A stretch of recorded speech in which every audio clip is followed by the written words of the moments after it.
December 3rd, 1950, 0830 hours, East Ridge, Chosin Reservoir, North Korea, 25 degrees below zero, the kind of cold that turns breath into ice crystals before it leaves your lungs, the kind of cold that makes metal stick to bare skin like a branding iron, the kind of cold that kills you slow if the enemy doesn't kill you fast. Sergeant Ezra Blackwood pressed his cheek against the stock of his M1 Garand. The wood was so cold it burned. His right eye, the good one, the one that could count fence posts at 400 yards back home in Mississippi, stared through the scope at something impossible. 820 yards away, 4 Chinese soldiers were setting up killing positions on the North Ridge. 2 carried the distinctive profile of Mosin Nagant rifles, long, scoped, deadly at distances American weapons couldn't touch. Beside him, sprawled in the snow with binoculars pressed to his face, Private Franklin Vandermeer whispered 3 words that should have ended the conversation. "They'll court-martial you." Ezra's fingers traced the crude modification wrapped around his rifle's gas system.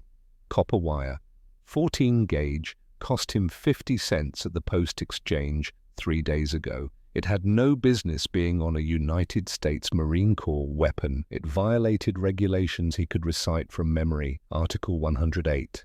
Destruction of government property. Article 92. Failure to obey a lawful order. But through that scope, 800 yards away, the lead Chinese sniper was settling into position. In minutes, maybe seconds, that rifle would be aimed at the valley below, where 2,000 Marines were walking into a perfect killing field. Ezra's voice came out steady, quiet. The voice of a man who'd already made his decision. "Watch me." He chambered around. The metallic click echoed in the frozen silence. And somewhere deep in the machinery of that modified rifle, physics and desperation were about to prove that impossible was just another word for not yet attempted. But to understand how one black Marine could defy the laws of ballistics with 50 cents of copper wire, you have to go back to a place that couldn't be more different than this frozen Korean ridge, back to red clay and cotton fields, back to Greenwood, Mississippi, spring 1949. 14 months before that impossible shot, the room smelled of sickness and dignity. Elias Blackwood lay dying in the same bed where he'd been born 61 years earlier. Tuberculosis, the kind you get from breathing gas in French trenches in 1918, then breathing factory fumes in Detroit for 20 years, then breathing poverty back in Mississippi when the factories closed. Ezra sat beside him, 22 years old, youngest of 4 children. The one who'd stayed home when the others scattered north to Chicago and Detroit, chasing jobs that paid wages instead of shares. Elias's breathing came in short, wet rattles, but his eyes were clear, sharp. He gripped his son's wrist with surprising strength. "In the closet," Elias whispered. "Behind the winter coats. There's a box." Ezra found it. Cardboard, tied with twine. Heavy. Inside, a Remington bolt-action rifle, pre-war, well-maintained, and underneath, wrapped in oilcloth, something unexpected. Books, physics textbooks, college level, the kind colored schools in Mississippi didn't have, the kind that could get a black teacher fired for possessing. "Second war I fought," Elias said, his voice barely audible. "Belgium. December 44, cold like this. Germans had us pinned. Their rifles could reach us. Ours couldn't reach them." Ezra listened. His father had never talked about the war. Not the first one in France. Not the second one in Europe. "I modified my rifle," Elias continued. Each word cost him. "Changed the gas system, made it push harder, hit farther, saved my squad." A long pause, breathing. "They punished me for it. Took my stripes. Put me on report, but my squad walked home, all 8 of them." Elias's grip tightened. "Some rules, son. They're written by men who never had to watch their brothers die because the book said you couldn't think different." His breathing grew shallower. Capability earned through knowledge, that's power no one can take from you. Don't let them tell you it doesn't matter. Don't let them tell you to wait for permission. When lives are on the line, you do what works, you hear me? I hear you, Papa. The mathematics don't recognize rank or regulation. You understand how things work, really understand. That's power no man can strip away. Elias died 3 hours later. Ezra buried him in the colored cemetery on the edge of town. Stood there alone because his siblings couldn't get time off work. Stood there holding that rifle and those forbidden books and a rage that had nowhere to go except into a decision. 2 months later, summer of 1949, Ezra Blackwood enlisted in the United States Marine Corps. But the story starts even earlier than that. Starts in red dirt and desperation. Starts with a gift, recognized by someone who wasn't supposed to care. Greenwood, Mississippi, 1933. Ezra Blackwood was 6 years old. The Blackwood family owned exactly one firearm, that Remington bolt-action his father had carried in France. It put food on the table when sharecropping didn't cover the bills, which was most months. Elias took young Ezra hunting on a Saturday morning. Squirrels. They needed 3 for Sunday dinner. Elias handed the rifle to his youngest son. "Show me what you can do." The boy shouldered the weapon. Too big for him, too heavy, but he settled it, found his balance. Spotted a squirrel 40 yards up an oak tree. He didn't just aim, he calculated. Wind moving the branches left, squirrel moving right. The bullet would take time to travel, the squirrel would move in that time. He led the target, fired, the squirrel fell. Elias stared at his son, then at the tree, then back at his son. "Boy, you just made a shot most grown men can't make." Ezra reloaded, smooth, natural, like he'd been doing it for years instead of minutes. "It ain't hard, Papa. You just figure where it's going to be, not where it is." 2 more shots, 2 more squirrels, 3 for 3. Elias didn't say much on the walk home, but that night Ezra heard his parents talking through the thin walls of their sharecropper's cabin. "That boy's got a gift," Elias said, his mother's voice worried. "In Mississippi, being known as the black boy who can shoot, that ain't a gift, that's a target." "I know, but God gives gifts for a reason. I won't let him hide it." The gift grew. By age 10, Ezra could hit running rabbits at 60 yards. By 12, he understood windage and elevation without anyone teaching him. He just knew. But the real education came from somewhere unexpected. Mrs. Violet Pritchard taught at the colored school in Greenwood, 55 years old. Gray hair pulled back tight, eyes that missed nothing. She'd been educated at Spelman College in Atlanta before coming home to Mississippi to teach children the state barely acknowledged existed. She noticed Ezra in her 8th grade class, noticed how he devoured the basic physics in their outdated textbook, how he asked questions that went beyond the material. Why does trajectory curve? What makes gas expand? How does pressure create force? After class one day, she asked him to stay. "Ezra, do you like learning?" "Yes, Ma'am." "Do you want to understand how things really work? Not just memorize, understand." "Yes, Ma'am." She looked at the closed door, made a decision that could cost her job. Reached into her bag and pulled out a book. College level. Thermodynamics. "This book doesn't exist," she said. "If anyone asks, you didn't get it from me. Read it. Come back next week. We'll talk about what you learned." Over the next 4 years, Mrs. Pritchard provided a secret education. Books that colored schools weren't supposed to have. Concepts that weren't supposed to be taught to sharecroppers' children. Physics, engineering, ballistics, internal combustion, gas-operated systems. Ezra absorbed it all, not just memorized, understood. By 16, he could explain why his father's Remington worked, could diagram the gas system of an M1 Garand from a picture in a magazine, could calculate bullet trajectories in his head while walking to school. "Why do you teach me this?" he asked Mrs. Pritchard one afternoon. She looked at him over her reading glasses. Because you have the kind of mind that comes along once in a generation. And this country would rather you pick cotton than engineer solutions to impossible problems. I refuse to let them waste you. She paused. Mastery that can't be denied. It doesn't announce itself. It just is. You carry that excellence wherever you go. Someday, when they finally give you a chance to use it, you make sure they never forget they were wrong to try to keep it from you. Ezra graduated high school in 1945. War was ending. Soldiers coming home, jobs disappearing, options for a brilliant black kid in Mississippi, sharecropping, factory work up north, or something else. He chose something else. Summer 1949, Paris Island, South Carolina.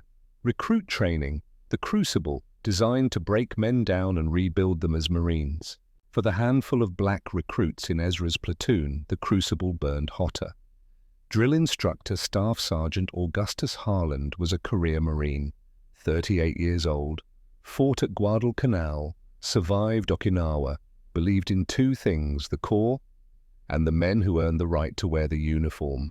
He didn't care what color they were. He cared if they could shoot. Rifle qualification day came in September. The range was hot, humid, South Carolina summer, trying to kill them before the shooting started. Ezra's turn, M1 Garand in his hands, the rifle he'd studied in Mrs. Pritchard's books. Now, finally, the real thing. You know which end the bullet comes out of, recruit? The other drill instructor smirked when he said it. Some of the white recruits laughed. Ezra said nothing, loaded his N-block clip, settled into prone position, found his natural point of aim. The targets were standard Marine qualification. 200 yards to 500 yards, moving and stationary. Ezra fired 48 rounds, 48 hits. Only 2 shots outside the bullseye, both still well within the target scoring zone. The laughter stopped. Harland walked over, looked at the scorecard, looked at Ezra. Recruit Blackwood, that's the highest qualification score this company has seen in 2 years. Thank you, sir. I don't care if you're purple with yellow polka dots. You shoot like that, you've got a future in my Marine Corps. It was the first time Ezra realized his gift had currency here. In the Corps, excellence spoke louder than prejudice. Not always, not everywhere. But on the rifle range, numbers didn't lie. He was assigned to the advanced marksmanship training, learned the M1 Garand inside and out, could field strip it blindfolded, could clear a jam in 3 seconds, could shoot consistently at ranges that made other Marines shake their heads. But he wasn't perfect.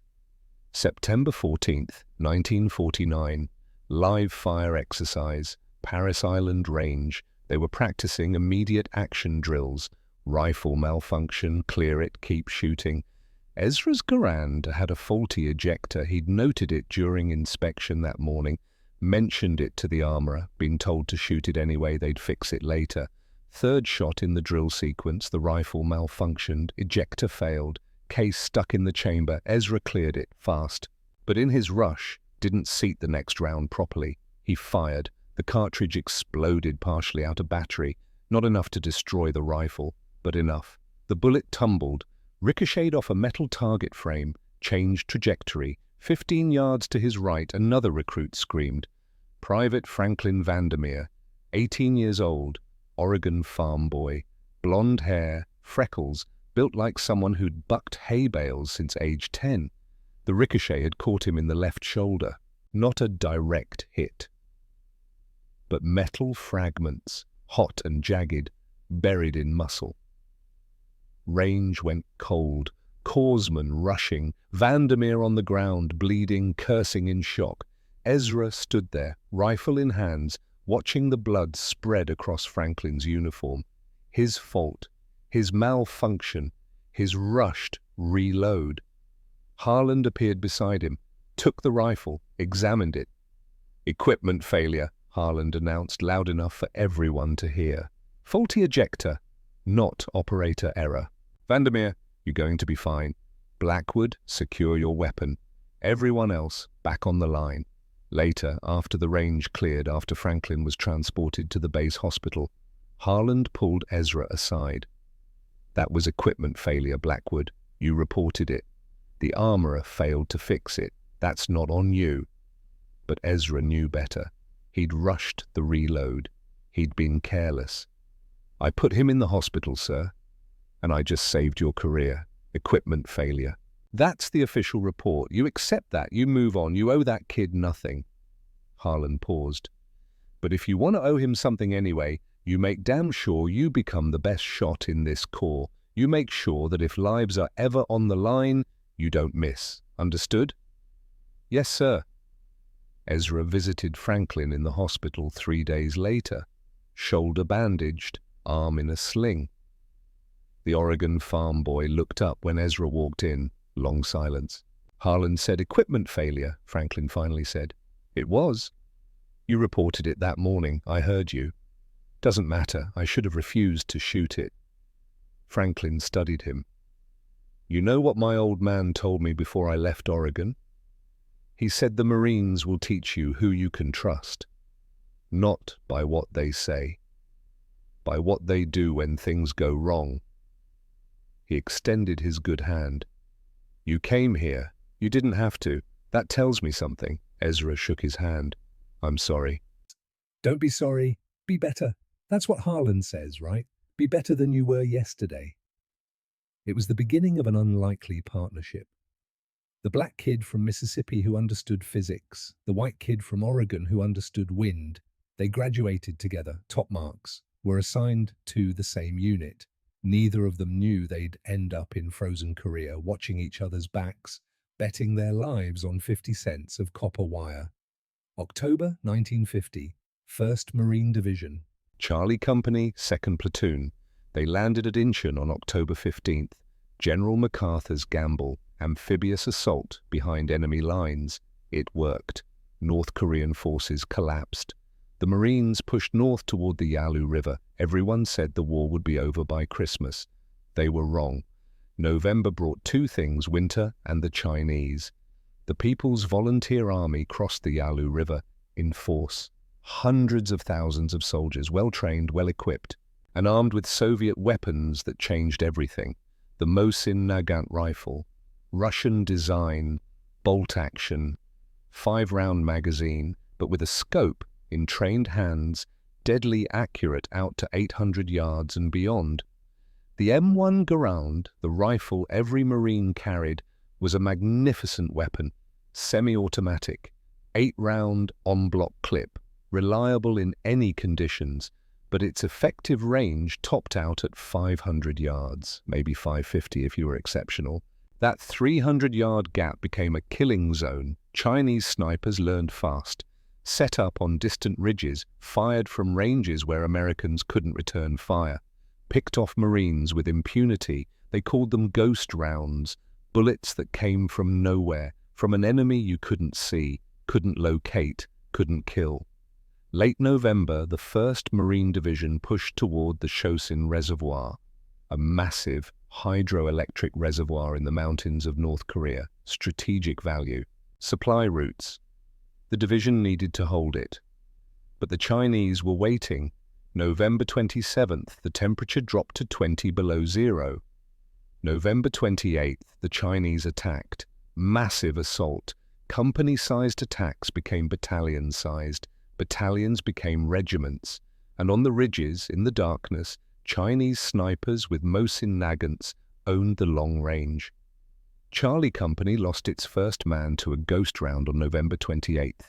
Corporal Stevens, 500 yards from the nearest ridge, thought he was safe, dropped instantly, dead before he hit the ground. November 29th, 3 more. All at ranges beyond 500 yards.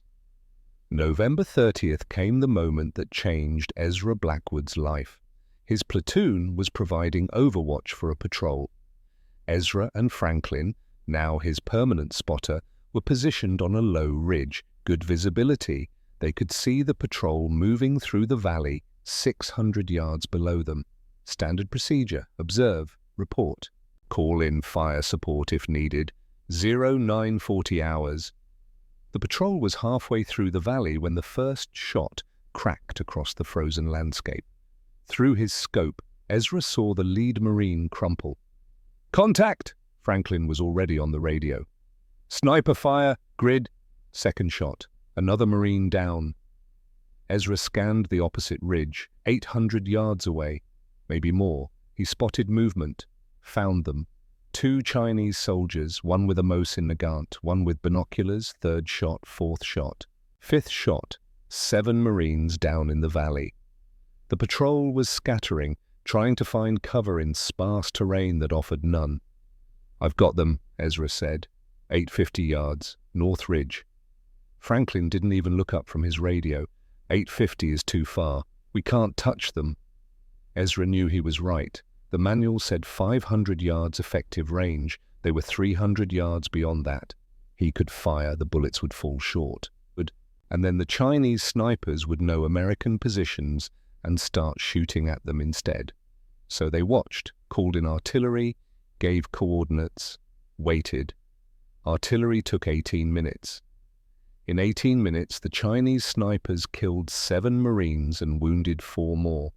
By the time the artillery shells started falling, the Chinese were gone, pulled back into caves or tunnels or wherever the hell they went, vanished like ghosts. The patrol limped back to base. 11 casualties, more than half their strength. That night, Ezra sat in the frozen bunker he shared with 3 other Marines. Everyone else was sleeping or trying to. Exhaustion that went beyond physical. The kind that settled into your bones. Ezra couldn't sleep. He sat with his Garand field stripped on his lap, studying it by candlelight. Franklin woke up, saw him. "What are you thinking, Blackwood?" Ezra didn't look up from the rifle. "I'm thinking this rifle can do more than the manual says." Manual says 500 yards effective. Manual was written by men who never had to watch 7 Marines die while they couldn't shoot back. Ezra's fingers traced the gas system, the port where expanding gas bled off to cycle the action, the careful balance between reliability and power. "What if we changed the balance?" he said quietly. Franklin sat up. "Changed it how?" "Gas system. It bleeds off pressure to cycle the action. Standard setting is optimized for reliability. Works in mud, sand, cold. But what if we restricted that gas bleed? Less gas diverted means more pressure behind the bullet. Higher pressure means higher velocity. Higher velocity means flatter trajectory. Flatter trajectory means extended range," Franklin finished. Silence. "That's unauthorized modification of a service weapon," Franklin said. "That's Article 108, court-martial territory." "I know. And if it fails, if the rifle jams in a firefight..." "I know." More silence. "Your daddy did this, didn't he?" Franklin said. That's what this is about. Ezra looked at him. "My daddy understood that sometimes the rules kill more men than they save. And he understood that mastery doesn't wait for permission." Franklin lay back down, stared at the ceiling. "If you're going to do this, you better make damn sure it works, because if it doesn't, they'll bury you under the brig." Ezra kept studying the rifle. 2 days later, December 1st, he started sketching modifications, calculating gas pressures, estimating velocity increases, working the physics problems Mrs. Pritchard had taught him 10 years ago in a Mississippi classroom. He needed materials, copper wire, the right gauge, 14 or 16 would work. He found Harland the next morning. His old drill instructor was now his platoon sergeant. Augustus Harland had followed them to Korea. "Sergeant, I need to talk to you about something." They walked away from the others. Ezra explained. The gas system, the modification, the theory. Harland listened without interrupting. When Ezra finished, Harland stared at the frozen mountains for a long time. "This is what your father did in Belgium." "Yes, Sergeant." "They punished him for it." "Yes, Sergeant." "But his squad survived." "Yes, Sergeant." Harland reached into his pack, pulled out a small coil of copper wire, 14-gauge, standard electrical wire. 50 cents at the PX, Harland said. "Consider it a loan." He handed it to Ezra.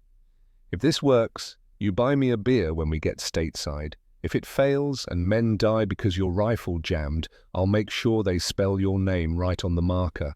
Understood?" "Yes, Sergeant." Harland turned to walk away, stopped, looked back. "Your father would be proud, or horrified, maybe both." He walked back to the platoon position. Ezra stood there holding 50 cents of copper wire, the same material used for radio connections and field telephone lines, and nothing special, nothing fancy. But in his hands, with the knowledge Mrs. Pritchard had given him and the permission his father had died giving him, that wire was about to change the war. That night, December 1st, 1950, while the temperature dropped to 30 below and the rest of Charlie Company slept the exhausted sleep of men who might die tomorrow, Sergeant Ezra Blackwood began modifying his rifle. He worked by candlelight. His hands were numb. The metal was so cold it burned to touch, but he'd spent his whole life fixing things that weren't supposed to be fixed, making things work that shouldn't work. 14-gauge copper wire, wrapped carefully around the gas port, creating a crude but functional restrictor. Less gas would bleed off, more would stay behind the bullet. The action might not cycle properly, might jam, might turn his semi-automatic rifle into a single-shot weapon in the middle of a firefight. But the bullet would fly faster, farther. True, Franklin watched him work. "This violates half the regulations in the manual." "I know. If it fails, I know." Ezra finished the modification at 0200 hours, held the rifle up in the candlelight. That copper wire gleamed. 50 cents of violation, 50 cents of hope. "Tomorrow," he said quietly. Tomorrow we find out if velocity follows only one law, pressure and mass." Outside, the wind howled across the frozen reservoir. In 3 days, intelligence would report that Chinese forces were massing for a major offensive. In 3 days, 2,000 Marines would need to move through a valley that Chinese snipers owned. In 3 days, Sergeant Ezra Blackwood would aim his modified rifle at an impossible distance and pull a trigger that would either save thousands or destroy him. But tonight, he just sat in a frozen bunker, holding 50 cents of copper wire and his father's legacy and Mrs. Pritchard's forbidden education, and hoped that knowledge earned through struggle really was weapon enough. The story was about to find out. December 2nd, 1950. 0600 hours. Temperature 30 below zero. Ezra stood in the pre-dawn darkness, his modified M1 Garand in hands that had barely slept. The copper wire coiled around the gas port caught the first light, crude, improvised, against every regulation in the book. Time to find out if it worked. The makeshift firing range was 200 yards from Charlie Company's position, just a snowbank with rocks marking distances, 50 yards, 100, 200. Nobody bothered marking farther because the M1 Garand wasn't supposed to be effective past 500 anyway. Ezra paced off 300 yards, stuck a ration can on a stick in the snow. It looked small, distant. The wind was gusting 5 to 8 miles per hour, left to right. Franklin stood beside him with a notebook and a stopwatch, unnecessary equipment for what should have been a simple test fire. But Franklin understood they weren't just testing a rifle. They were testing a theory that could either save lives or end careers. "You sure about this?" Franklin asked. Ezra loaded an en-bloc clip, 8 rounds, chambered the first. "No." He settled into prone position, found his natural point of aim. The ration can wavered in the distance. 3 football fields away. Standard M1 Garand doctrine said this was beyond effective range. Standard doctrine hadn't met Mrs. Pritchard's physics lessons. Ezra's breathing slowed. In through the nose, count of 4, hold, count of 2, out through the mouth, count of 4, hold, count of 2. His heartbeat dropped from resting to shooting rhythm. 60 beats per minute. Between heartbeats, he squeezed the trigger. The rifle roared, but it was wrong. Louder than normal, sharper. The recoil slammed into his shoulder with violence he'd never felt from an M1 Garand. The rifle tried to climb. His grip control, trained through thousands of rounds, kept it down. Through the scope, 300 yards away, the ration can exploded. Hit. But the rifle's action, something was wrong. The bolt cycled. Barely. Sluggish, like moving through syrup. The spent casing ejected, but the new round chambered rough. Not smooth? Not reliable? How'd it feel? Franklin asked. Like it wants to kill me as much as the Chinese do. Ezra fired again. Same violent recoil. The bolt fought him this time. Stuck halfway back. He had to manually push it forward with his palm. The round chambered, barely. Third shot. Metal screamed against metal. The action refused to move. The bolt was jammed completely. Ezra had to force it open with the heel of his hand. The brass case came out bent. "It's not cycling properly," Franklin said, writing in his notebook. "Gas restriction is too much." "I know." Ezra field-stripped the rifle right there in the snow, numb fingers working the familiar mechanics. He examined the copper wire, wrapped too tight, restricting too much gas. He made adjustments, loosened the wire slightly, reassembled. Fourth shot. Better. The rifle cycled. Stiff, but it cycled. The recoil was still brutal but manageable. Fifth shot. The bolt moved smoother. Not perfect, but functional. "It's finding a balance," Ezra said. He made a final adjustment, tested the wire tension with his fingers, found what felt right. Not scientific, not precise, just the intuition of someone who'd been fixing things since childhood. Sixth shot at 300 yards. The rifle barked, cycled, functioned. The ration can, already destroyed, jumped again as the bullet passed through where it had been. Seventh shot, eighth shot, the en-bloc clip pinged out. The rifle had cycled all 8 rounds. Rough, imperfect, but it had worked. "Grouping?" Ezra asked. Franklin had been watching through binoculars. "All 8 rounds within 2 feet of that can at 300 yards, with a weapon that's fighting itself." They looked at each other. "That's not supposed to be possible," Franklin said. "The principles I learned don't care about specifications." Ezra loaded another clip. This time, he aimed at a rock outcropping 400 yards away. Beyond the manual's effective range, he compensated for the increased distance, held over, accounted for wind, fired 400 yards away. Snow exploded next to the rock. Close. Not a hit, but close. He adjusted, fired again. The rock chipped. Fragment flew, hit, at 400 yards with a rifle that shouldn't reach. That was cycling like a truck with 3 good cylinders. That was violating every specification John Garand had designed into this weapon. But it was hitting. Franklin wrote everything down. Shot count, distance, conditions. He was documenting something that officially didn't exist. "The question," Franklin said quietly, "is, can you do this at 800 yards when it matters?" Ezra cleaned the rifle, examined the copper wire. It had shifted slightly during firing. He adjusted it back, tightened it with a twist. "We're going to find out." December 2nd, 1950, 1400 hours, Command Bunker. Captain Horace Pemberton stood over a map of the chosen reservoir area. 52 years old, Virginia Military Institute, class of 1920. He'd fought in France in 1918 as a second lieutenant. Came up through the ranks the hard way. Beside him, Major Owen Blackthorne studied the same map with engineer's eyes.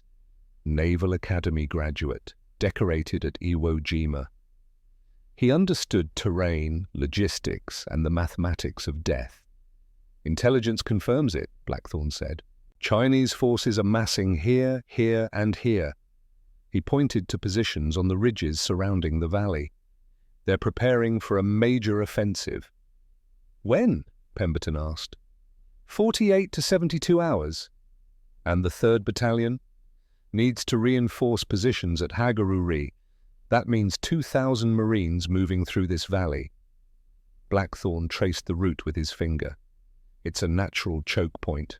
If the Chinese have sniper positions on these ridges, it becomes a killing field. Pemberton studied the distances, ridge to valley floor, 800 to 900 yards in places. Our M1s can't reach those ridges. No, sir, but Chinese Mosin Nagants can reach the valley. Silence in the bunker. The mathematics were simple and brutal. 2,000 Marines walking through a valley that enemy snipers owned. Artillery could suppress some positions, air support could hit others. But in the gaps between bombardments, in the moments when Marines were exposed, the ghost rounds would come. What about our sniper teams? Pemberton asked. We have 4 two-man teams in Charlie Company, standard M1 Garans with scopes, effective range 500 yards, maybe 550 in perfect conditions. That leaves a 300-yard gap. Yes, sir. Pemberton made a decision. Put overwatch teams on every ridge we can reach, maximum observation coverage. They spot Chinese positions, they call in fire support immediately. No heroes, no cowboy shots beyond effective range. By the book. Yes, sir. The briefing ended, officers filed out, but Sergeant Augustus Harland lingered. Sir, request permission to speak. Pemberton looked up from his map. Harland, what is it? Sir, I have a man who might be able to extend our effective range. Pemberton's expression didn't change. Extend it how? Modified weapon, sir, unofficial. Increases muzzle velocity through gas system restriction. The temperature in the bunker dropped 10 degrees. Pemberton's jaw tightened. You're telling me someone modified a service weapon without authorization? Yes, sir. That's Article 108. Yes, sir. Who? Sergeant Blackwood, sir. Tested it this morning. Consistent hits at 400 yards. Theory suggests it can reach 800. Theory? Based on what? Physics, sir. Gas pressure, thermodynamics, ballistics. Blackwood has college-level understanding. Self-taught. Pemberton looked at Major Blackthorne. Your thoughts, Major? Blackthorne considered. If the theory is sound, and if the modification actually increases muzzle velocity without destroying the weapon or the shooter, then yes, sir, extended range is possible. The M1 Garand is over-engineered for reliability. There's theoretical performance being sacrificed for that reliability. If you're willing to sacrifice reliability for power, he trailed off. You get a rifle that might jam in combat, Pemberton finished. Yes, sir. And the shooter dies. Potentially, sir. Pemberton stared at the map. At the valley, at the ridges, at the route 2,000 Marines would walk in less than 24 hours. I want to see this rifle, and I want to see Sergeant Blackwood, now. December 2nd, 1950, 1600 hours. Ezra stood at attention in the command bunker. His modified M1 Garand lay on the table between him and 3 officers who could end his career with a word. Captain Pemberton examined the rifle without touching it. The copper wire was obvious, crude, unmilitary. Sergeant Blackwood, do you understand what you've done? Yes, sir. Destruction of government property, unauthorized modification of a weapon system, violations of standing orders. Yes, sir. And you did it anyway? Yes, sir. Pemberton finally looked at him. Why? Ezra met his eyes, respectful but unafraid. Sir, 7 Marines died November 30th because Chinese snipers could reach them and we couldn't reach back. I watched them die through a scope from 600 yards away. I had a rifle in my hands and no way to help them. That's not acceptable, sir. So you decided to rewrite Marine Corps doctrine? No, sir, I decided to apply physics that the doctrine doesn't account for. Major Blackthorne stepped forward. Explain the physics, Sergeant. Ezra did. Gas-operated systems, pressure dynamics, energy transfer, muzzle velocity as a function of barrel pressure, trajectory as a function of velocity. He used the chalkboard, drew diagrams, quoted calculations from memory. The officers listened. Blackthorne asked technical questions. Ezra answered them precisely, correctly. When Ezra finished, Blackthorne looked at Pemberton. Sir, his theory is sound. If the modification does what he claims, effective range could increase to 700, possibly 800 yards. The trade-off is reliability. The rifle will be prone to jamming. How prone? Unknown without extensive testing. Pemberton studied Ezra. Sergeant, if I authorize you to carry this modified weapon into combat, and it jams when you need it, men could die. Are you willing to accept that responsibility? Sir, men are already dying because we can't reach the enemy. I'm willing to risk a jam if it means we can finally shoot back. Long silence. Pemberton made his decision. 3rd Battalion moves through the valley at 0900 hours tomorrow. You and your spotter will take observation post Baker on the East Ridge. If Chinese snipers set up on the North Ridge, you will engage them. Yes, sir. But Sergeant, understand this. If your rifle jams and Americans die because you were playing mad scientist instead of following doctrine, I will personally ensure you spend the rest of your life in Leavenworth. Clear? Clear, sir. Dismissed. Ezra saluted, turned to leave. Blackwood, Pemberton called. Sir? Make it count. December 3rd, 1950. 0400 hours. Ezra and Franklin prepared for the mission in darkness. Full combat load, ammunition, rations, water that would freeze solid within an hour. Franklin carried the radio and binoculars. Ezra carried the modified rifle and the weight of what was coming. Harland found them as they were leaving. Blackwood word. They stepped aside. You know what you're doing is crazy, Harland said quietly. Yes, Sergeant.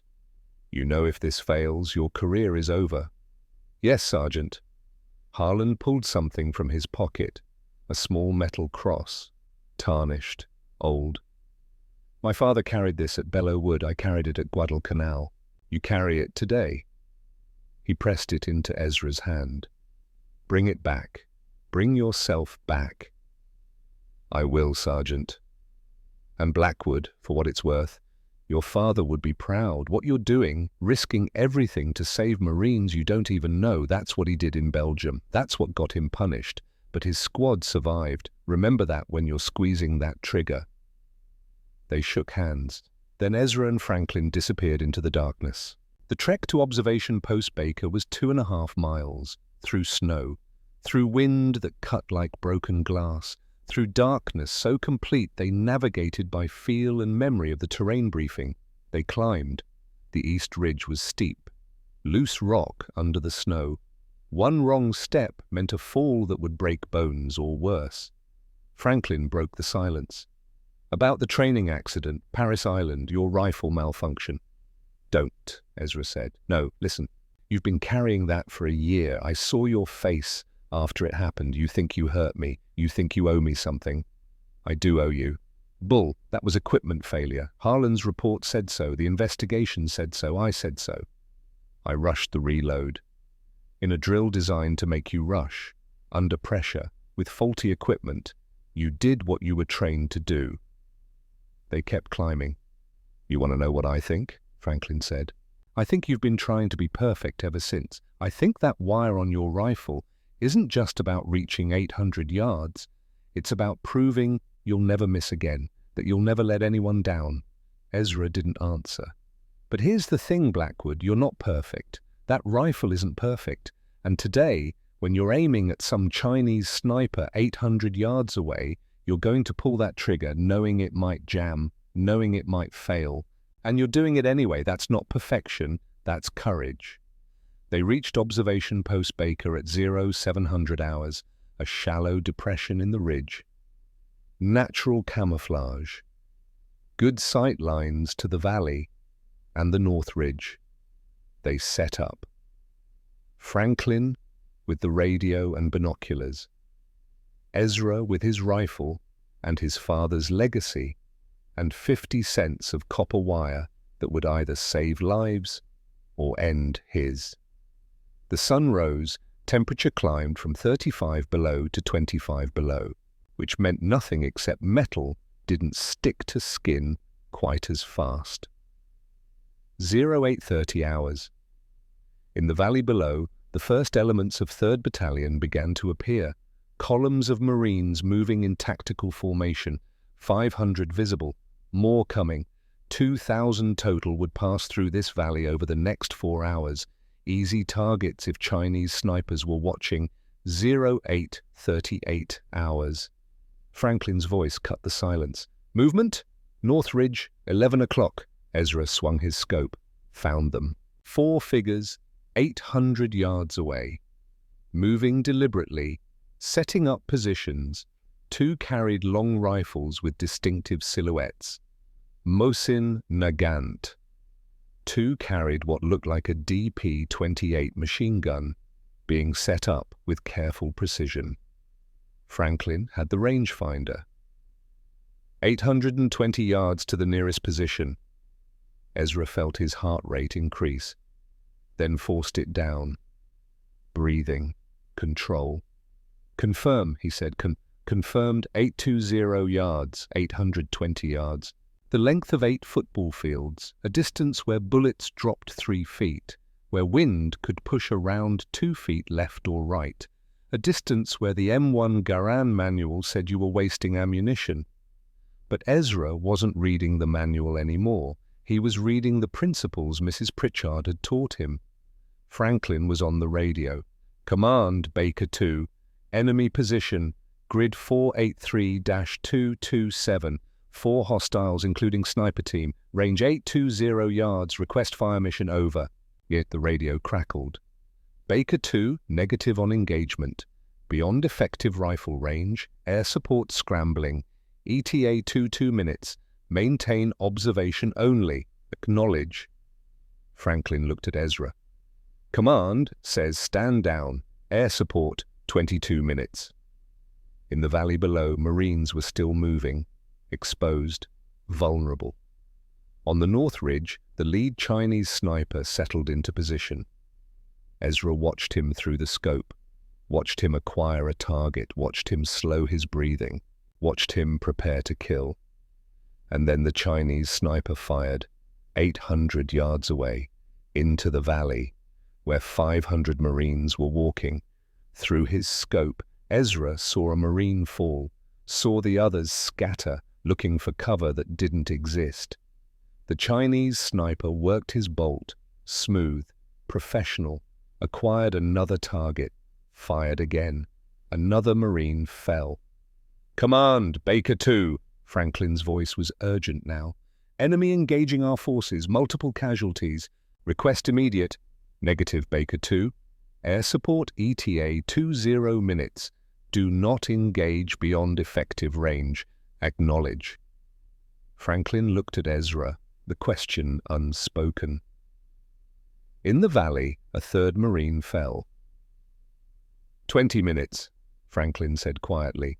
At this rate, they'll kill 50 Marines before air support arrives. Ezra chambered around. The modified rifle's action felt different now, tighter. The copper wire doing its work, restricting gas, building pressure. Command doesn't know about the wire, Ezra said. Command gave you a direct order. Command's not watching Marines die from a rifle that can't reach. Ezra settled the weapon. Sandbag rest, cheek weld on the stock, eye to scope. 820 yards.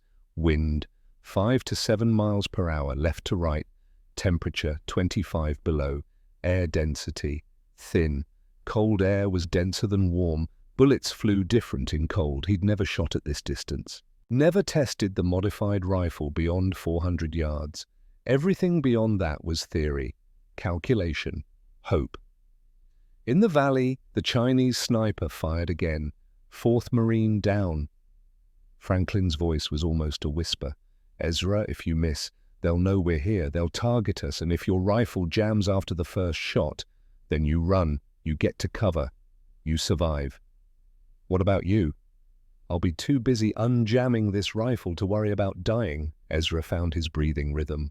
The one Mrs. Pritchard had taught him, the one his father had showed him, the one that made the world disappear except for the target. In count of 4, hold, count of 2, out, count of 4, hold, count of 2. His heart rate dropped. 60 beats per minute. The scope's crosshairs settled on the Chinese sniper, the man who'd just killed 4 Marines and was aiming for a 5th. 820 yards, Ezra calculated in his head. Bullet drop at this distance with standard M1 Garand ammunition, 37 inches. But his rifle wasn't standard anymore. Higher velocity meant less drop.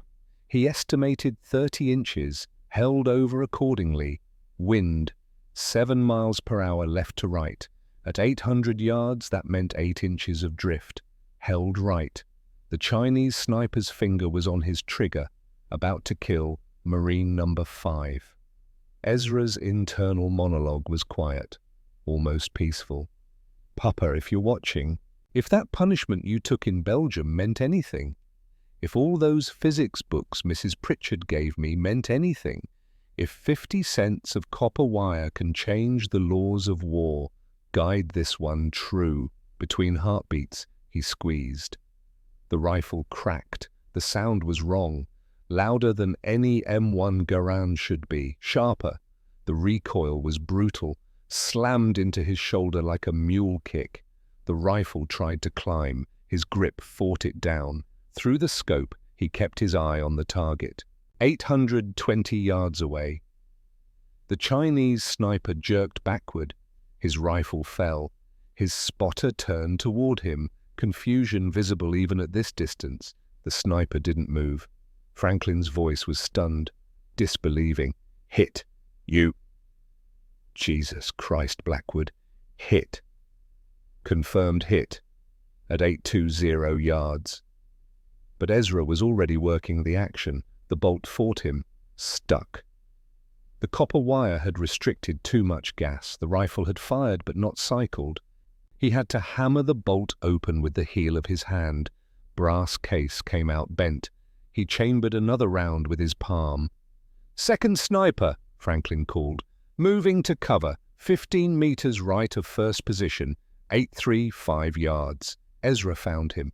The second Chinese sniper had dropped his binoculars, was reaching for his rifle, beginning to understand they were under fire from a distance that shouldn't be possible. Ezra adjusted his aim.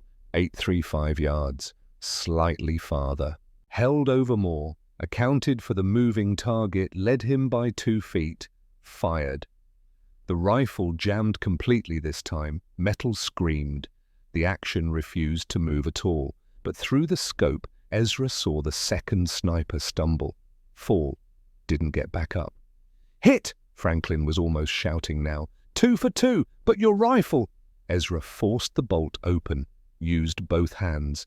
The metal fought him. He chambered a round manually. The rifle was essentially a bolt action now, no gas cycling. Just muscle and determination. "Third target," Franklin said. Machine gunner, setting up DP-28, 860 yards. Ezra found him. The machine gunner and his assistant were still setting up. They hadn't identified Ezra's position yet, didn't know where the shots were coming from. 800 yards was beyond their comprehension. But Ezra's hands were shaking now. Adrenaline. Cold. The knowledge that his rifle was dying with every shot. For a split second, he remembered Paris Island. Franklin bleeding in the dirt. The training accident. The fear that he'd hurt someone through his own failure. This was different. This time, failure meant Marines died. 50 of them, maybe more. He steadied his breathing, forced his hands still, found the sight picture, 860 yards, extreme range, even with the modification, even with the wire he held over, accounted for distance, for wind, for the machine gunner's movement as he adjusted his weapon, fired. The machine gunner dropped across his gun. The assistant froze, looked around, couldn't see where death was coming from. 3 for 3, Franklin said quietly.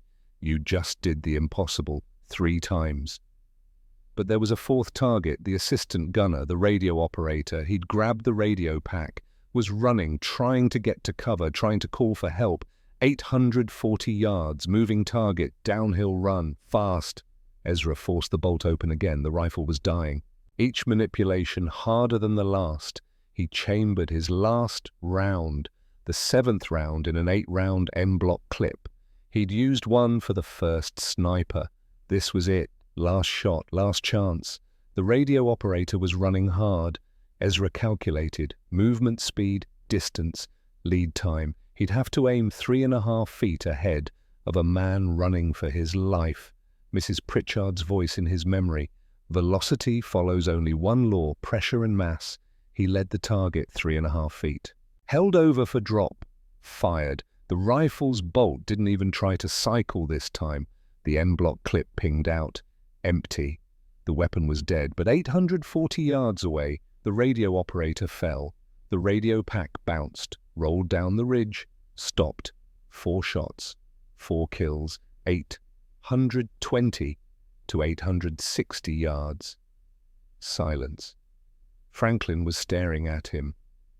How did you... That's not... Blackwood, you just changed warfare.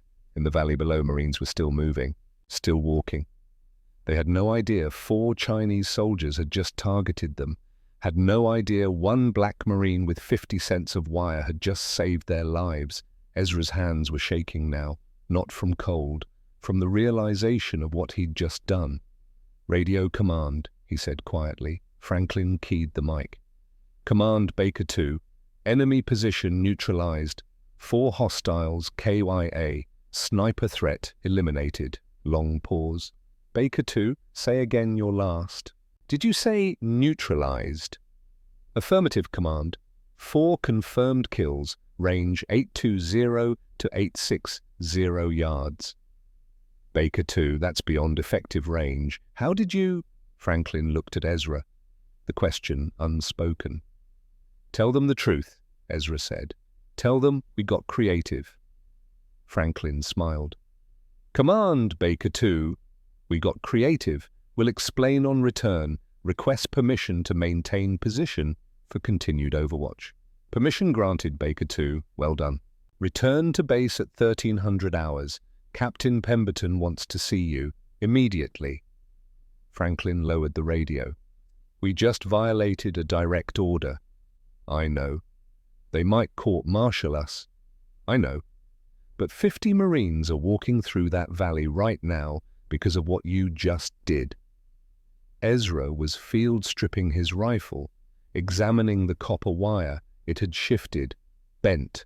The rifle was damaged, might never fire properly again, but it had worked when it mattered, when lives were on the line. It had worked. My father said capability earned through knowledge can't be taken away, Ezra said quietly. But he never said what it costs. They sat in silence, watching the valley, watching Marines move through terrain that should have been a killing field, watching them live. 1100 hours. The wait for confirmation felt eternal. Franklin was monitoring the radio. Battalion frequency. His expression changed. Ezra. Intelligence intercept. You need to hear this. He handed over the headset. An intelligence officer's voice, clinical, detached. Reconnaissance reports captured Chinese radio equipment at grid 483-227. Communications intercept translated.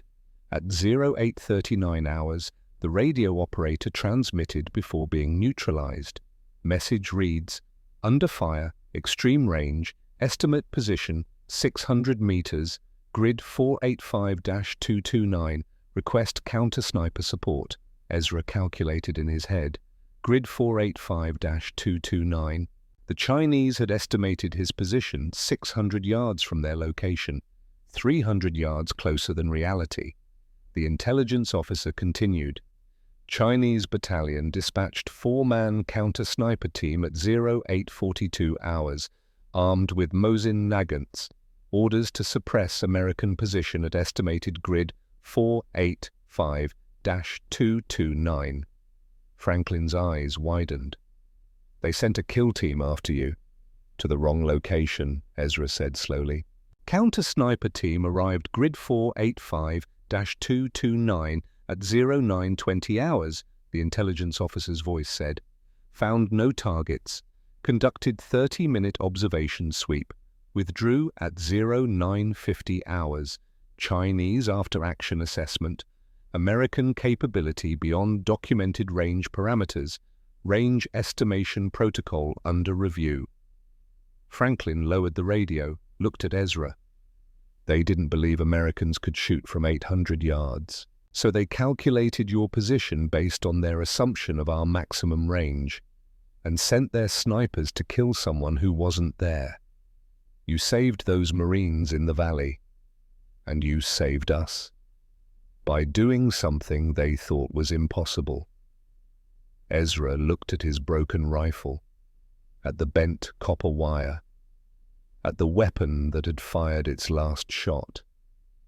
Sometimes survival came down to being underestimated, to doing what the enemy believed you couldn't do. His father had understood that in Belgium. Mrs. Pritchard had understood that in Mississippi. Now Ezra understood it on a frozen Korean ridge. Being underestimated, he was learning, could be its own kind of weapon.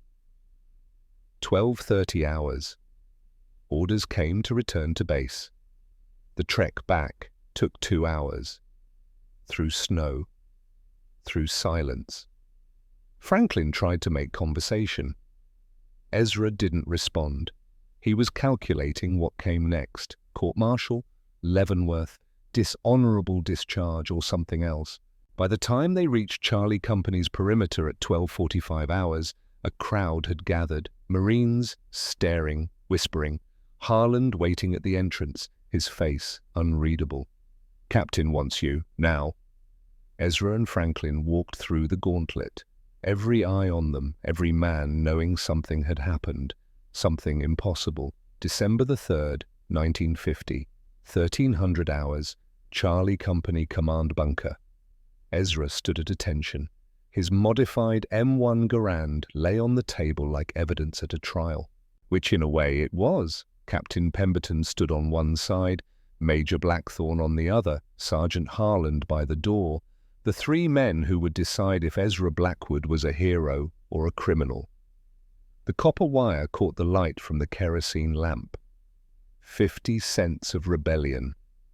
Bent now, damaged from firing, but undeniably there. Pemberton spoke first.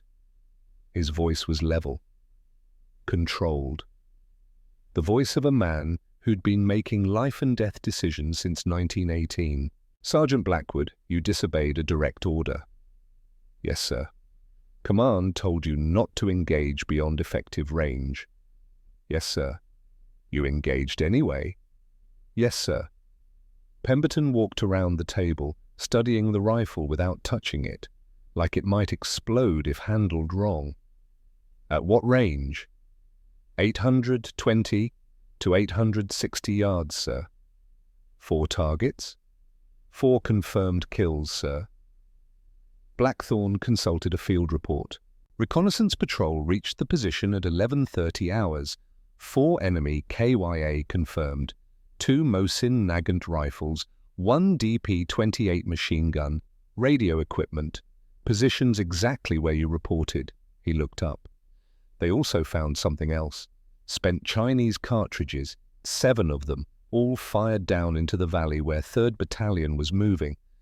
The patrol estimated those snipers had been engaging for approximately 4 minutes before being neutralized. 4 minutes, Pemberton said quietly.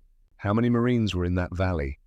500 in the first wave, sir, Harland said from the door. 2,000 total over the 4-hour movement. And Chinese snipers with Mosin Nagants can hit targets at 800 yards. Yes, sir. Pemberton turned to Ezra. Intelligence estimates that if those sniper positions had remained active, casualties could have ranged from 60 to 120 Marines, possibly more. That's their assessment. What's yours? Ezra met his eyes. Sir, I watched them kill 4 Marines in the first minute. If they'd had 20 more minutes before air support arrived, they'd have killed 50. Maybe more. The valley offered no cover. Marines were exposed. It would have been a slaughter. Silence. Major Blackthorne picked up the rifle, examined the copper wire modification. His engineering background showed in the way he studied it, the way he understood what he was seeing. This shouldn't work, he said. The gas system is calibrated for specific pressures. You restricted the bleed-off. That should have caused catastrophic failure, or at minimum, rendered the weapon inoperable. It nearly did, sir. The rifle jammed after every shot. I had to manually cycle the action. So you turned a semi-automatic rifle into a bolt-action rifle? Yes, sir. In the middle of combat? Yes, sir. That's insane. Yes, sir. Blackthorne set the rifle down carefully. It's also brilliant, reckless, unauthorized, against every regulation in the book, but brilliant. He looked at Pemberton. Sir, if this modification can be refined, properly engineered instead of field improvised, we could extend the effective range of every M1 Garand in the division. We could eliminate the Chinese sniper advantage.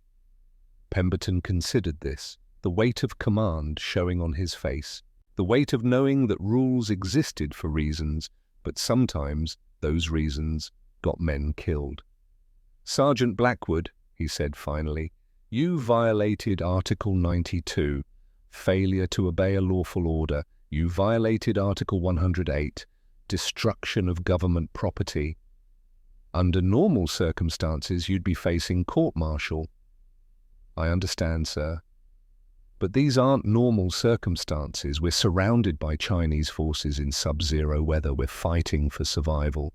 And you just demonstrated a capability that could save hundreds of lives. He paused. So here's what's going to happen. You'll receive an official reprimand in your service record. It will state that you disobeyed orders and modified a weapon without authorization. That reprimand will follow you for the rest of your career. Ezra stood at attention, accepted it. However, Pemberton continued, you will also receive an unofficial commendation for innovation under fire. That commendation won't be in your record.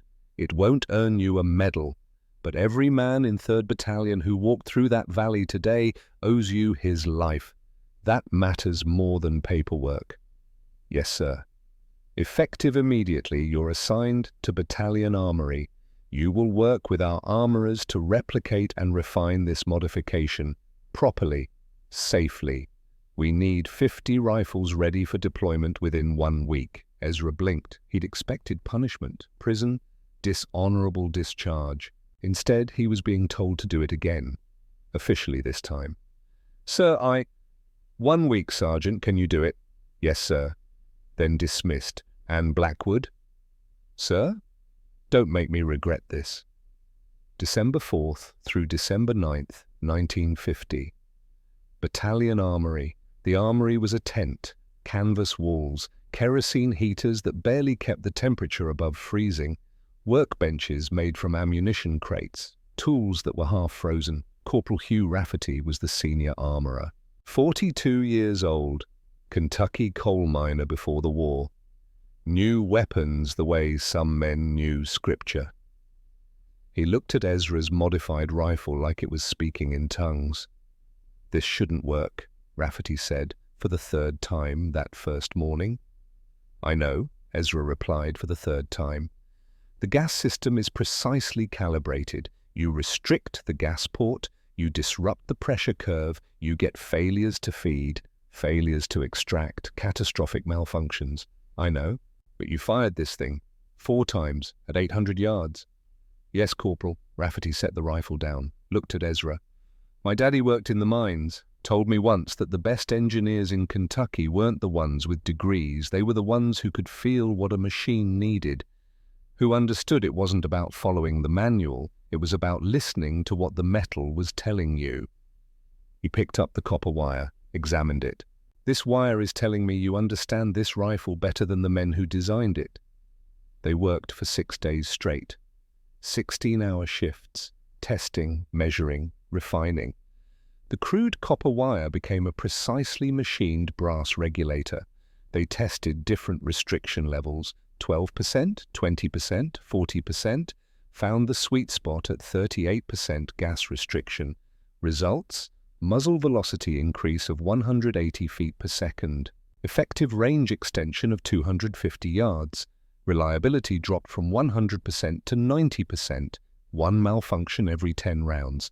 Acceptable for trained marksmen, unacceptable for standard infantry.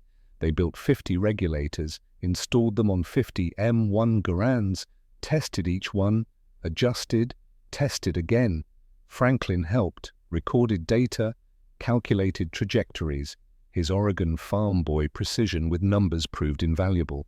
By December 9th, they had 50 modified rifles, each one capable of reaching 800 yards, each one prone to jamming, each one a violation of Garand's original design that might save lives. Harland inspected them that evening. They look like standard rifles, he said. That's the point, Sergeant, Rafferty replied. Brass regulator is small, barely visible. Unless you know what to look for, they look regulation. And they work. Ezra picked up one, chambered around, worked the action, stiff but functional. They work. Not perfectly, but they work. Good enough for Marines? Good enough for Marines who understand the trade-off. Power for reliability, range for smoothness. Harland nodded. 3rd Battalion moves again in 2 days. They'll find out if good enough is good enough. December 11th, 1950. The Chosin Reservoir breakout begins. The Chinese offensive had surrounded the 1st Marine Division. 15,000 Marines surrounded by 120,000 Chinese. The only way out was fighting through 78 miles of frozen hell to the port of Hungnam. The breakout began at dawn. Marine columns moved south, through valleys the Chinese owned, past ridges where enemy forces waited, into a fighting retreat that would become legend. And on those ridges, Chinese snipers with Mosin Nagants tried the same tactics that had worked before. Set up at 800 yards. Beyond American rifle range, picked off Marines with impunity. Except this time, the Americans shot back. 6 Marine sniper teams carried the modified M1 Garands, positioned on flanking ridges, watching for Chinese positions. 0840 hours. Chinese snipers appeared on a ridge overlooking the Marine column, 780 yards away. Before they could fire, 6 modified M1 Garands spoke. The range was extreme, the cold was brutal, the wind was gusting. But American bullets reached Chinese positions for the first time. 3 Chinese snipers fell in the first volley, the others scattered, tried to relocate, found that every position within 800 yards was now American effective range. They withdrew, pulled back beyond 900 yards, but at that range, even their Mosin Nagants lost accuracy, and every time they tried to close the distance, American rifles were waiting. The sniper advantage the Chinese had held for weeks vanished. December 12th, another engagement. Chinese snipers on a ridge, 850 yards. Marine snipers with modified rifles engaged, 11 Chinese killed, 0 Marine casualties from sniper fire in that sector. December 13th, Chinese tried massing snipers, 12 on one ridge, coordinated fire. Marine sniper teams called in artillery, then engaged survivors with rifles, 8 more Chinese casualties. By December 14th, Chinese tactics changed. Snipers no longer operated beyond 600 yards. The 300-yard killing zone no longer existed.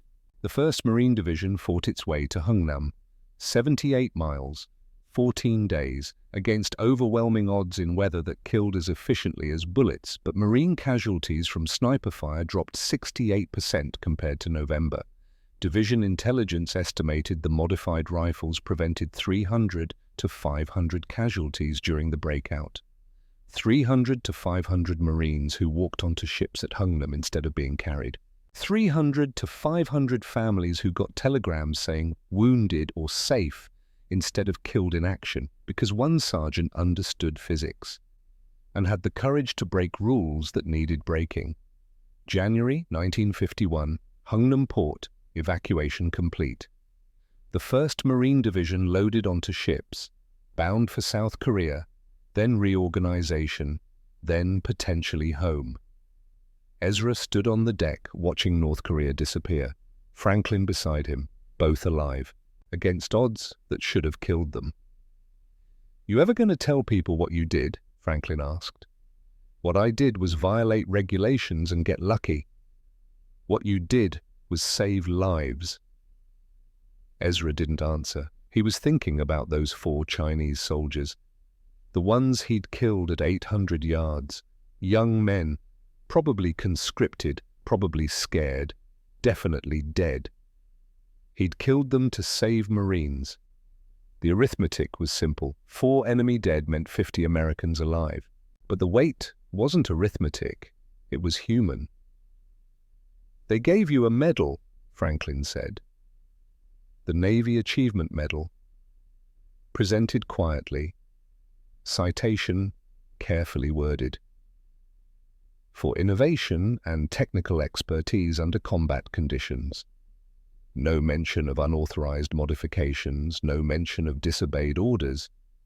They gave me paperwork that lets them pretend they authorized what I did. "Does it bother you that they won't acknowledge it officially?" Ezra considered. "My father got punished for the same thing in Belgium. Modified his rifle, saved his squad, lost his stripes.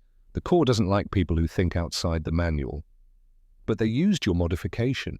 50 rifles, saved hundreds of lives." They did.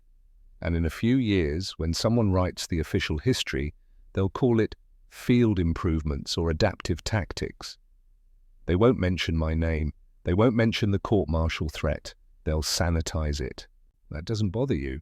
Ezra watched the water. "My father told me that mastery earned through struggle is its own reward." He was right. Those 300 Marines who didn't die, they don't need to know my name, they just need to make it home. The ship's engines rumbled, taking them away from Chosin, away from the worst winter either of them would ever know. "You going to re-enlist?" Franklin asked. "No, I'm going home, going to use the GI Bill, finish what Mrs. Pritchard started, get that engineering degree." "You'd make a hell of an engineer." "Maybe, or maybe I'll just fix cars and try to forget what frozen corpses look like." They stood in silence, 2 men who'd seen impossible things, done impossible things, and now had to figure out how to live with the weight of it. April 1951. Greenwood, Mississippi. Ezra came home to red clay and cotton fields and a town that hadn't changed while he'd been changing. Mrs. Pritchard found him at his parents' grave, his father's marker. His mother had died while he was overseas. He'd missed the funeral. "Ezra," she said quietly. He stood, older now, harder. The boy who'd asked about physics had become a man who'd applied it at 800 yards. "Mom, I heard what you did in Korea." "How?"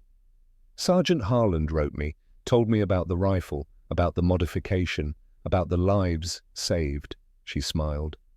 "He said you used thermodynamics and ballistics. Said you calculated gas pressures in your head. Said you proved that education doesn't care what color the student is." Ezra looked at his father's grave. Papa did the same thing in Belgium. He got punished for it. And you? Official reprimand, unofficial gratitude. The Corps doesn't know what to do with people who break rules to save lives. Mrs. Pritchard put her hand on his shoulder. Your father would be proud. I'm proud. You took the knowledge I gave you and used it to bring men home. That's what education is supposed to do. I killed 4 men, Mom. You saved hundreds in war. Sometimes that's the mathematics we're given. She handed him an envelope. Tuskegee Institute, engineering program, full scholarship. GI Bill, plus a grant I helped arrange. You start in September.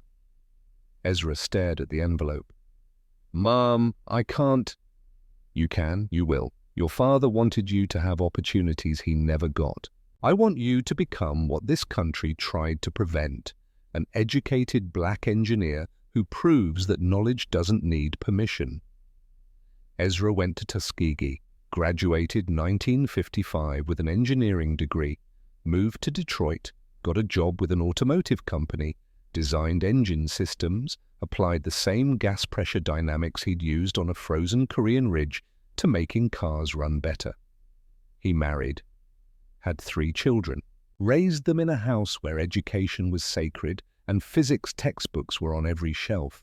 He never talked about Korea, never mentioned the wire, never told his children that their father had changed the way Marines fought. The weight of 4 dead men was his to carry.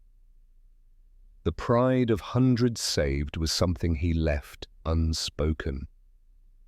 1979. 28 years after Chosin. Military records were declassified. Historians began combing through after-action reports, looking for stories the official histories missed. They found references to modified M1 Garands during the Chosin breakout, found mentions of extended-range engagements, found a name buried in a footnote. Sergeant Ezra Blackwood, a local newspaper in Michigan, tracked him down. He was 52, working as a senior engineer, living quietly. The reporter asked about Korea. I did my job, Ezra said, same as thousands of others. But you modified your rifle, extended its range, saved lives. I applied physics, that's all. Physics that a black teacher gave me in a Mississippi classroom when doing so could have cost her job. If anyone deserves recognition, it's her. The story ran. Small, local. Most people didn't notice, but veterans noticed. Marines who'd been at Chosin started talking, sharing stories, remembering the moment when American rifles suddenly could reach Chinese snipers. The stories spread, quietly, through VFW halls and Marine Corps League meetings, through the informal network of men who'd been there. Ezra Blackwood, the wireman, the sergeant who'd broken the rules and saved hundreds. 1989, 38 years after Chosin. Colonel Lawrence Hendricks, retired, was writing a paper on battlefield innovation. He was a military historian now, teaching at the Naval War College. He'd been a private in 3rd Battalion, 20 years old, walking through that valley on December 3rd, 1950, one of the 500 exposed Marines. He didn't know at the time that 4 Chinese snipers had been targeting his column, didn't know that 1 Marine with a modified rifle had killed them before they could kill him. He found out later. Did the research, tracked down Ezra. They met at a diner in Detroit. 2 men who'd survived Chosin, 1 who'd been saved, 1 who'd done the saving. You walked through that valley, Ezra said. You were one of the Marines in my scope, and you were the reason I walked out. They talked for hours. Hendricks took notes, recorded interviews, built the full story. His paper was published in 1991. The Blackwood Modification, How 50 Cents of Wire Changed Marine Corps Doctrine. It detailed everything. The physics, the risk, the court-martial threat, the lives saved. The Marine Corps could no longer pretend it hadn't happened. could no longer bury the story in vague citations and sanitized reports. Ezra Blackwood's name entered the official record. Finally, 1998, 47 years after Chosin. The Marine Corps Scout Sniper School at Quantico invited Ezra to a ceremony. He was 71, retired. Grandchildren now. A life well lived despite the weight he carried. The school had created a display, his original rifle, the one that had jammed after every shot, the one that shouldn't have worked but did. Behind glass now, preserved. Next to it, the copper wire, 50 cents of rebellion that had become doctrine. A plaque beneath. Sergeant Ezra Blackwood, USMC, December 3rd, 1950, Chosin Reservoir, North Korea, 4 shots, 820 to 860 yards, modified M1, Garand. Sometimes courage means knowing when regulations must bend so Marines can survive. This modification saved an estimated 300 to 500 lives during the Chosin breakout. They asked him to speak to the current class of scout snipers, young Marines learning the same skills he'd used 50 years ago. Ezra stood before them, uncomfortable with attention, but understanding that some stories needed to be told. "I didn't invent physics," he said. "A black teacher in Mississippi gave me books the school system said I couldn't have. She risked her job because she believed education mattered more than regulations. My father gave me permission to think for myself, even when it meant breaking rules. He died for that belief." December 3rd, 1950, I violated direct orders. I modified a weapon without authorization. I took a shot at a distance the manual said was impossible. I killed 4 men that morning. He paused.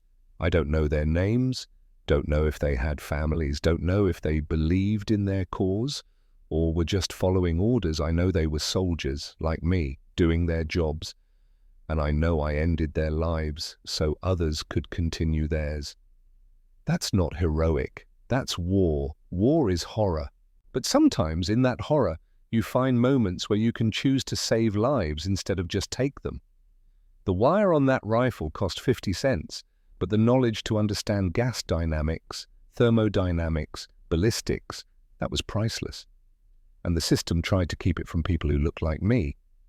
You're learning to be snipers, learning to take lives at long range. That's a heavy burden. I carried it for 50 years. But I also carried something else. The knowledge that 300 Marines walked out of Chosin because I understood physics and had the courage to apply it. Knowledge that can't be denied. It doesn't wait for permission. It doesn't follow regulations blindly. It's knowing what works and having the courage to do it even when everyone says you can't. My father taught me that. Mrs. Violet Pritchard taught me that. And on a frozen ridge in Korea, I proved it. He looked at the young faces before him. You'll face moments where the manual isn't enough, where the regulations get in the way of doing what's right. In those moments, you'll have to decide, follow orders or save lives. I chose to save lives. I'll never regret that choice. Even though it cost me, even though I carry the weight of 4 dead men, even though the Corps didn't officially recognize what I did for 40 years. Because 300 families got their Marines back, and that matters more than medals.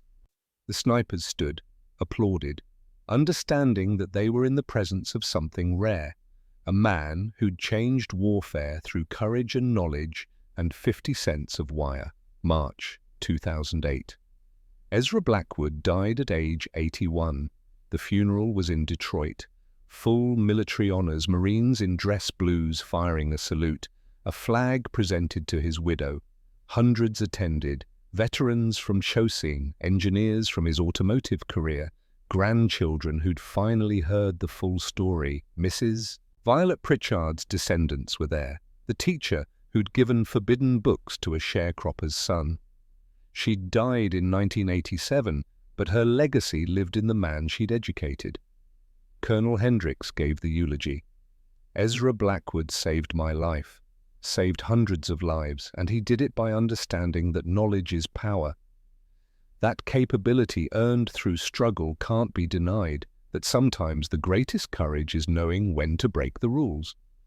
The Marine Corps teaches adaptation, innovation, overcoming obstacles. Ezra embodied those values before they were doctrine.